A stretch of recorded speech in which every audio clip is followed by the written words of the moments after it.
এই রসুলের ওয়ারিসদেরকে সাথে করে নিয়ে এই পথে দাঁড়িয়ে যে কথাগুলো রাখবো, আপনারা সেই কথাগুলোকে স্মরণ করবেন ইনশাআল্লাহ।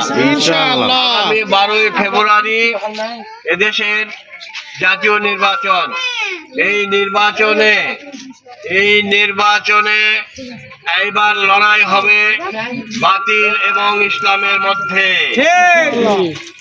কারণ জামায়াত ইসলাম একটা বৃহৎ দল, যা এই মোকাবিলা করার জন্য মাঠে প্রস্তুত। আমরা তার অংশ হিসাবে এখানে দাঁড়িয়েছি। আমাদেরকে অনেক প্রলোভন দেওয়া হচ্ছে, কাকো ফ্যামিলি কার্ড, কাকো এই কার্ড, কাকো ভীষণ বড় শার্ট, এগুলোতে ভুলার কোনো দরকার নাই।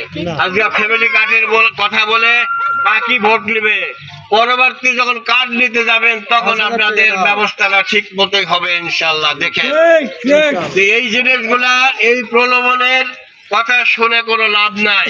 অন্যদিকে আর একটা কথা আছে,